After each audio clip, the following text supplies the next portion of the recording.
Hello friends, welcome back to our channel.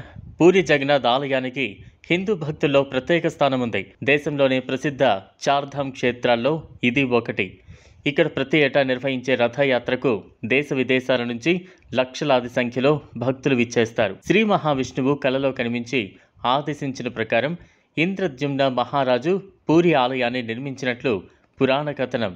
పాండవులు యమరాజు వద్దకు తమ ప్రయాణాన్ని ప్రారంభించినప్పుడు మోక్షానికి చేరువ చేసే చార్ధామ్ క్షేత్రాల్లో ఒకటైన పూరి జగన్నాథ్ ఆలయాన్ని దర్శించుకున్నారట. సైన్స్కు కూడా అంతుచెక్కని రహస్యాలతో ఈ ఆలయం ముడిపడి ఉన్నట్లు చెబుతారు. ఇంతకీ ఆ రహస్యాలేంటో ఇప్పుడు చూద్దాం. పూరి జగన్నాథ్ ఆలయంపై ఎప్పుడు హిందూ మతం చిహ్నాలతో కూడిన జెండాలు కనిపిస్తాయి. ఇందులో ఆశ్చర్యం ఏముంది అనుకోకండి. అసలు రహస్యం ఇక్కడే ఉంది. ఈ జెండాలు గాలి వీచే దిశలో కాకుండా వ్యతిరేక దిశలో రెపరెపలాడుతూ ఉంటాయి. దీని వెనుక రహస్యం శాస్త్రవేత్తలు కూడా కనిపెట్టలేకపోయారు. 20 అడుగుల ఎత్తు, టన్ను బరువు గల సుదర్శన చక్రాన్ని పూరి జగన్నాథ్ ఆలయం పై భాగాన ఏర్పాటు చేశారు. ఆశ్చర్యకర విషయం ఏంటంటే పూరి పట్టణంలో ఏ మూల నుంచి చూసినా ఈ సుదర్శన చక్రం కనిపిస్తుంది. ఆలయం పైన ఈ చక్రాన్ని ఉంచిన తీరు ఒక ఇంజనీరింగ్ మిస్టరీగానే మిగిలిపోతుంది. ఏ వైపు నుంచి మీరు దీనిని చూసినా అది మీకు అభిముఖంగానే ఉన్నట్లు కనిపించడం విశేషం. ఈ ఆలయం పై నుంచి విమానాలు, పక్షులు ఎగరకపోవడం ఆశ్చర్యకర విషయం. దేశంలోని ఏ ఆలయంలోనూ ఇటువంటి అంశం కనిపించడం అరుదు. ఏ ప్రభుత్వము దీనిని నో ఫ్లయింగ్ జోన్గా ప్రకటించలేదు. ఏదో తెలియని అతీత శక్తి కారణంగా ఇది నో ఫ్లయింగ్ జోన్గా పరిగణించబడుతోంది. దీనికి ఇప్పటికీ శాస్త్రీయ వివరణ లేకపోవడంతో రహస్యంగానే మిగిలిపోయింది. పూరి జగన్నాథ్ ఆలయాన్ని ఓ అద్భుతంగా చెప్పొచ్చు. రోజులో ఏ సమయంలో కూడా ఈ ఆలయం నీడ కనిపించదు.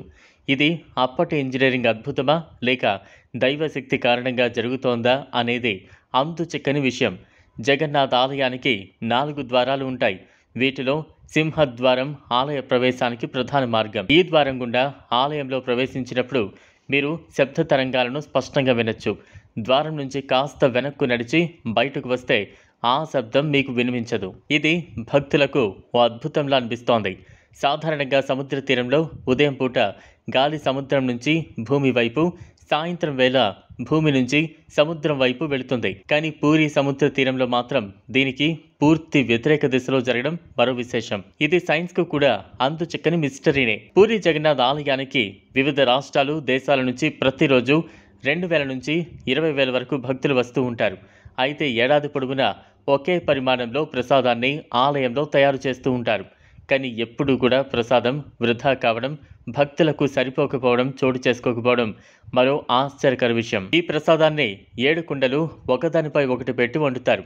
కానీ కింద ఉన్న కుండలో కంటే ముందుగా పై భాగంలో ఉన్న కుండలో ప్రసాదం తయారు కావడం మరో విశేషం. ఇది ఫ్రెండ్స్ ఇవాల్టి వీడియో. ఈ వీడియో కనుక మీకు నచ్చినట్లయితే లైక్ చేయండి, షేర్ చేయండి, ఛానల్ను సబ్స్క్రైబ్ చేసుకోండి. Thanks for watching.